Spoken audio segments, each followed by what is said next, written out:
power consolidation, and even the rich elite will eventually suffer because they are completely out of line with nature. And that's the entire point. You cannot have a system based on differential advantage in society and expect progress. And back to your other point, progress is not money.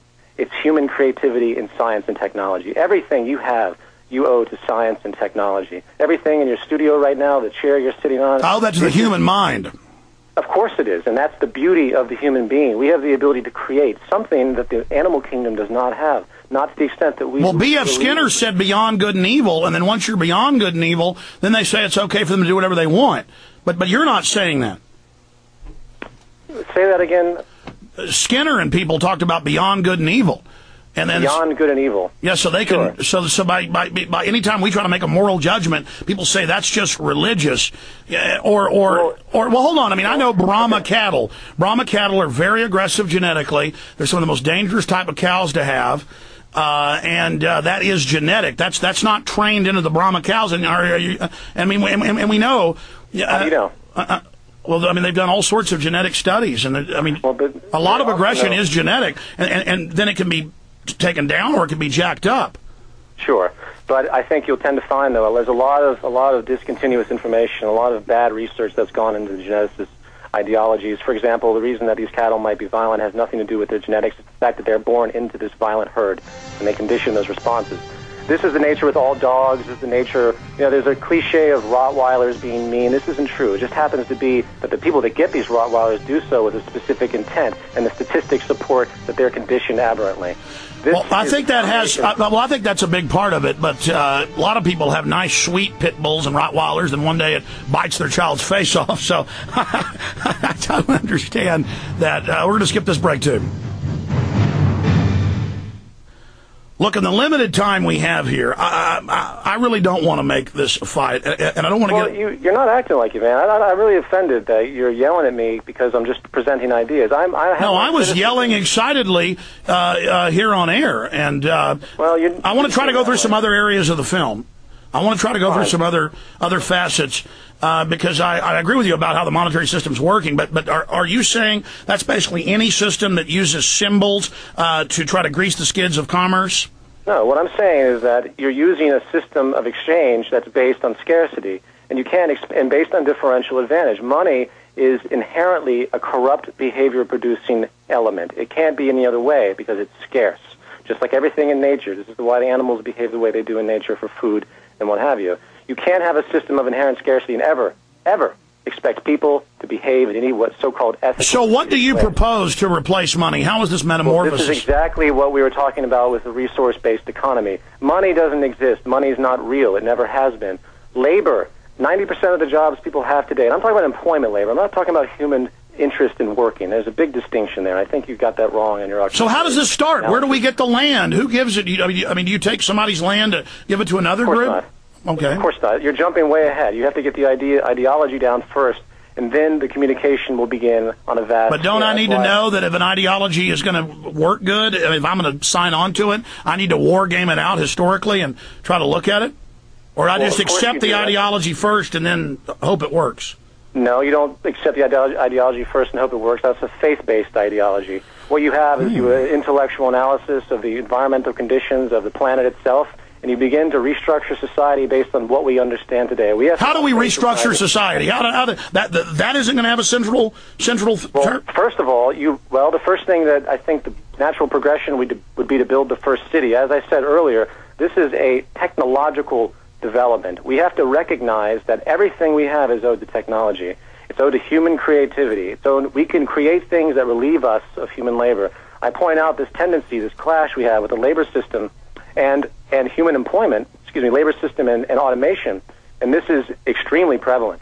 We used to have all factory jobs. Now we have a service industry.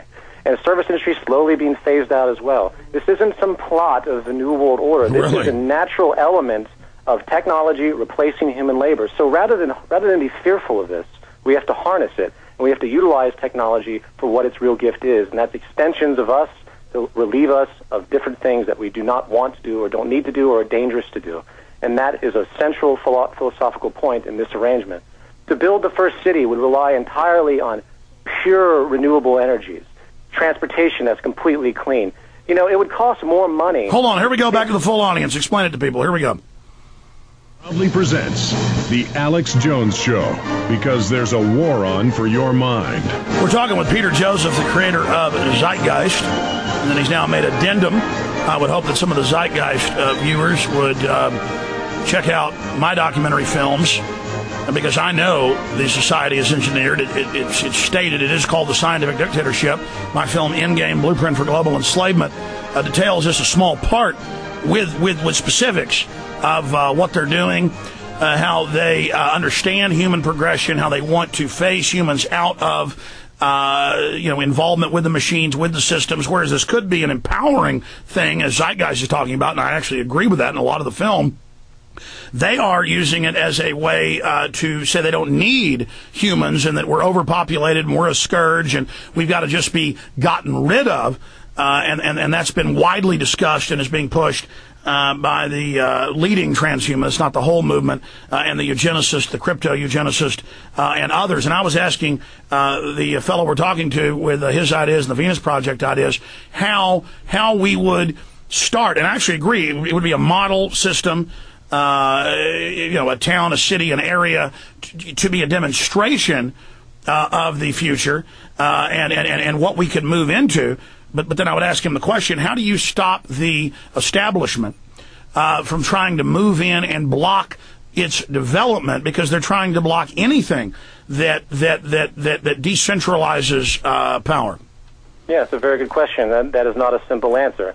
Essentially, the establishment would do everything it could to stop any type of system that was self-preserving in its own way, self-sustaining, because you can't get profit off of efficiency, sustainability, or abundance. That's why our system right now, the free market as we call it, or monetary system, monetaryism as I coined, will never ever work, because you can never have a world without war or poverty on a system that's based on differential advantage and scarcity. The profit is made off of scarcity. The limited number of things available makes it more profitable. The oil companies have been raping people all past few years, or continuously since the 1970s, with this general tactic, and it's pervasive throughout the entire system. So, naturally, the establishment will reject this, and I'm very aware of that. That is why, at the end of Zeitgeist Addendum, I have a series of boycotts.